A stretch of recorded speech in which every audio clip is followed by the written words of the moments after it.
Hello everyone, today we are going to talk about diversity in gaming and why it is so important. Now before we get into that, we need to figure out the definition of diversity. I could be wrong, but I believe diversity is an old wooden ship that was used during the Civil War era.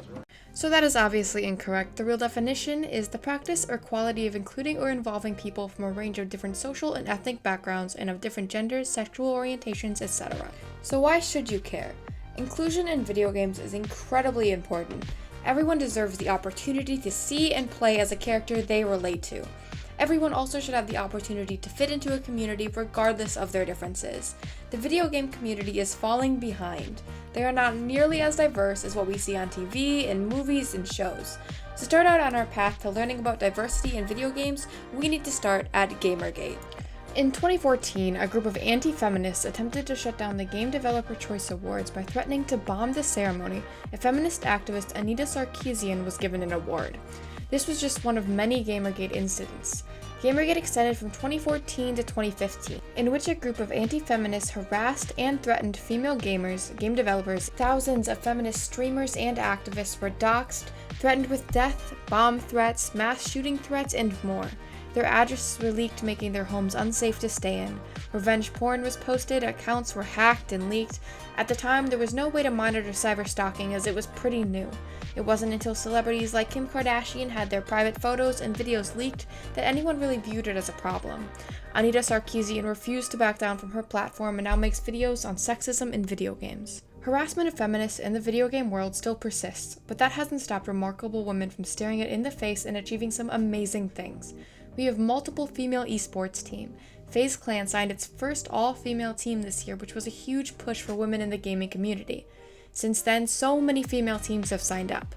Not only are esports getting a feminine boost, Twitch streamers have become more and more diversified this past few years. Streamers like Pokimane, Street Anita, and Valkyrae have faced a ton of harassment and still remain streaming and fighting for the equality that the video game community deserves. Ezra Samsora Morris is a Super Smash Bros. Esports competitor.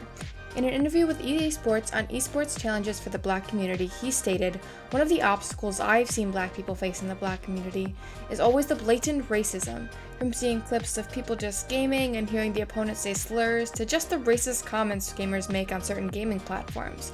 It was always transparent, and they were never trying to hide it. Some games like Valorant have a very prominent harassment and report system. Before you're allowed to play the game, you must agree to its community guidelines, and if they're broken, your communication is taken away, meaning no in-game chat and no voice chat for a temporary period. This definitely has helped to moderate the community." Twitch's guidelines have a similar message, although the moderation is put onto its streamers to keep in check.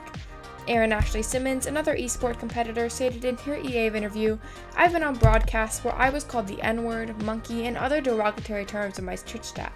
I've been very grateful for the various opportunities within my career, but it can be difficult at times, especially when you are the only Black person on a broadcast, and even more being Black and a woman."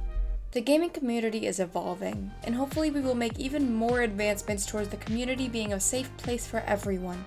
But that doesn't just rely on its players. We need the video game developers to step up and step in as well. 61.2% of video game characters are white, and only 5.3% of games have a protagonist who isn't white. That is a number that has to change for the community to feel welcome. Not only is racial diversity so little, but women protagonists are so few. Lara Croft is one of the most popular female protagonists that comes to mind when thinking of video games. She's a strong, independent woman fighting for her life. The character has come a long way from her original writing. She started out as a hypersexualized fembot-like character. She was written to appease a male standard of beauty that was popular during that time. One of the creators of the character described her as someone frail who needed to be nurtured. Luckily, we've come a long way from the damsel in distress trope. The Walking Dead, the game, is an incredible representation of how far we have came but can still go. Its main character, Clementine, over the course of the game, faces acts of racism and pure evil in her adventure to survive. The representation this game gave its players was a huge advancement for the video game world. Another amazing game that's inclusivity and relatability is another zombie-based game, The Last of Us. Its main character, Ellie, is a young lesbian girl who is immune to the infection the zombies give. The game explores her sexuality, the hierarchy of money and goods, racism, and sexism. The show has just merely pierced the surface of how amazing and diverse this game is. Another game of note is Pokemon. As most of us can recall, the original Pokemon game started with a single question: Are you a boy or are you a girl? This question has recently changed in the Pokemon Go games to a choose your style questions. The characters can be completely customized from skin color to hair color to clothes, although we're still waiting for game companies to allow for the size of the characters to be changed. Let's talk a little bit about the pride in the gaming community. As we've discussed, straight white men pretty much take over most of the gaming community's target demographic, except games like Overwatch. Tracer has been confirmed as a lesbian, and this past year, Soldier 76 was revealed as gay. But this past Pride Month, a few new storylines were released, including a conversation between Baptiste and Pharah, in which Baptiste revealed his bisexuality, and Pharah confided that she was a lesbian. The Overwatch community has always been incredibly accepting of the LGBTQ community, as a large majority of its players fit into that demographic. Representation in games is huge for the community. By calling out companies on their lack of diversity, it holds them accountable. More and more games are adding new characters that don't fit the cis-white male blueprint that has been followed before. We, as the players and the watchers of this media, have to be holding them accountable, speaking up to bullies and companies who do not make it a safe place for everyone. Everyone has a right to feel safe and enjoy what these games have to offer.